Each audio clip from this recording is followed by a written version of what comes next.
bersama saudara dan saudariku yang terkasih, putra putri THS DHM yang sama saya kasih. Bacaan pertama yang barusan kita dengarkan bersama-sama mengisahkan tentang dua tokoh ini, yakni Saul dan Daud. Kalau kita ikuti bacaan harian mulai hari Senin sampai dengan hari ini, itu bacaan diambil dari kitab pertama Samuel. Daud pernah dikhianati oleh Saul, dan justru Saul sesungguhnya telah membangun niat jahat untuk mau membunuh siapa? Daud. Saul punya rencana jahat. Kenapa? Karena rasa iri, rasa cemburu atas keberhasilan Daud dalam perang melawan Goliat. Dia merasa dirinya terancam. Sepertinya bahwa nanti posisi sebagai seorang raja akan diambil alih oleh Daud. Karena itu niat jahat mulai muncul. Dan hari ini kita dengar bahwa kendati pun Daud pernah dikhianati oleh Saul, namun ketika dia mendapat momen atau kesempatan yang sangat baik untuk mau membunuh Saul, tetapi itu tidak dilakukan oleh Daud.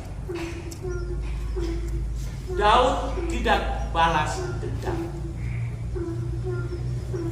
Kalau kita, orang sudah buat kita jahat, sudah tidak baik dengan kita, apalagi dia sudah nekat, berencana mau bunuh kita atau mau berkelahi lawan kita,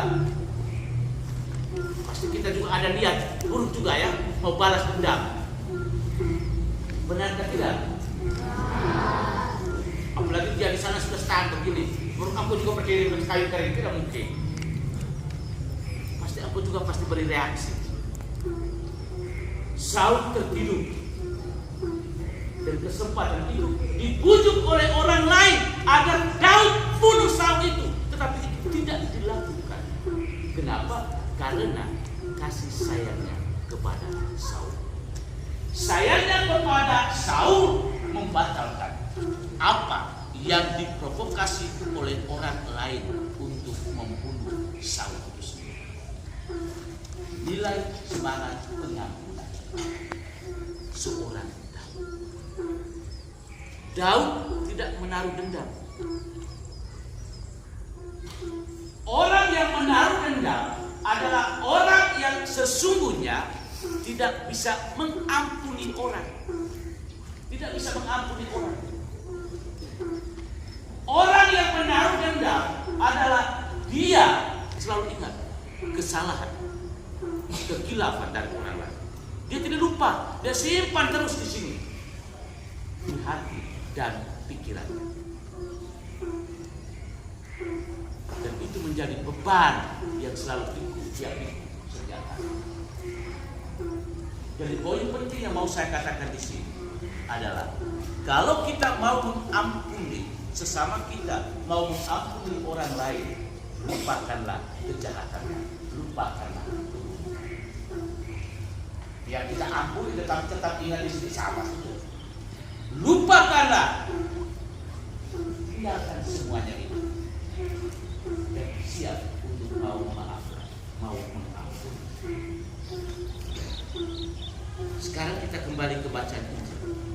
Bacaan Injil tadi berbicara tentang Yesus memilih 12 murid. Ingat, 12 murid yang dipilih Yesus itu adalah orang-orang yang menjadi kepercayaan dan Yesus. Kalau Yesus tidak percaya kepada mereka, dia tidak mungkin pilih. Ingat, Yesus pilih mereka yang sudah disebutkan namanya masing-masing. Karena apa? Yesus percaya kepada mereka. Demikian juga Anda ini. Kita semua ini juga adalah anak-anak pilihan Allah itu sendiri.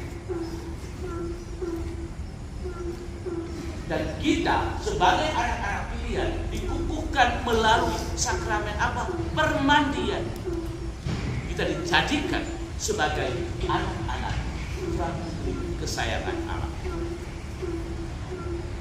Dan Allah mempercayakan kepada kita bahwa dengan menjadikan kita sebagai anak-anaknya, putra putrinya, kita meneruskan, melaksanakan apa yang Dia kehendaki, yakni memberikan kesaksian, membawa pewartaan akan sabda kebenarannya. Dan inilah kepercayaan. Dan kepercayaan yang diberikan dari Allah kepada kita harus kita jaga. Jagalah nilai kepercayaan itu sendiri. Anda semua ini menjadi anggota PHS-THM. Dan menjadi satu organisasi seperti itu, kita perlu menjaga kepercayaan. Kemana saja Anda menampilkan diri, tunjukkanlah nilai kepercayaan jati diri Anda bahwa saya ini adalah THS-THM. Ketika Anda sudah menodai nilai kepercayaan, apapun yang baik yang Anda lakukan, orang tidak akan percaya sama sekali. Karena itu nilai penting yang mau saya tekankan di sini adalah kepercayaan. Jaga kepercayaan. Mereka dipilih karena Tuhan Yesus sendiri percaya kepada mereka dan mempercayakan perputusannya, mewartakan sabda. Bahkan Tuhan sendiri memberikan mereka kuasa untuk mengusir roh jahat. Karena itu kepercayaan diberikan, jangan salah gunakan. Kuasa untuk mengusir roh jahat. Jaga kepercayaan itu. Jangan kita menodai kepercayaan. Karena ketika kita masuk dalam satu organisasi, kita dibentuk oleh aturan-aturan tertentu yang mengikat kita untuk menjalani sebagai satu kelompok besar dalam organisasi itu sendiri. Karena itu sekali lagi saya ingatkan, jangan kita menodai kepercayaan. Allah mempercayai kita begitu banyak hal. Karena itu kepercayaan yang diberikan Allah kepada kita, baiklah kita laksanakan itu sesuai dengan rencana dan kehendak dari Allah itu sendiri. Nilai penting yang mau saya tekankan sekali lagi dalam bacaan pertama, jangan balas dendam, jangan simpan dendam. Kalau kita sudah simpan dendam, balas dendam, pasti ada kesempatan. Selalu mau cari kesempatan. Kesempatan apa? Untuk berbuat jahat. Dan itu perlu kita singkirkan, kita jauhkan dari kehidupan kita. Apalagi kita yang menamai diri sebagai anggota THS-THM. Ini algojo-algojonya Tuhan. Kita menjadi orang terdepan yang menjadi pembela iman itu sendiri. Karena itu ingat, dalam kaitan dengan bacaan Injil tadi, jangan menodai kepercayaan itu sendiri. Semoga nilai penting yang ditampilkan dari dua bacaan hari ini dan dengan mengikuti kegiatan retret yang kita buka mulai hari ini senantiasa membawa satu semangat pembaharuan dalam panggilan hidup kita. Dan lebih dari itu memberikan motivasi hidup panggilan. Mengapa saya menjadi orang Katolik? Mengapa saya bergabung dalam kelompok anggota THS-THM? Pertanyaan ini kalau setiap hari kita renungkan dan itu menjadi kekuatan pegangan kita untuk proses pembaharuan hidup panggilan kita. Mari kita memohon rahmat kekuatan dari Tuhan sendiri untuk memampukan kita agar kepercayaan yang sudah Tuhan berikan kepada kita mampu kita pikul dan mampu kita jalani itu dalam ketaatan dan kesetiaan. Mari kita tetap terus membuka diri memohon rahmat kekuatan dari Tuhan, karena kekuatan kita ini sangat terbatas. Kita butuh satu kekuatan lebih dari kita, yaitu Tuhan Yesus. Semoga kegiatan kita mulai hari ini kita buka dan seterusnya akan kita tutup pada hari Minggu senantiasa berjalan lancar dan selalu berada di bawah bimbingan dan perlindungan Tuhan.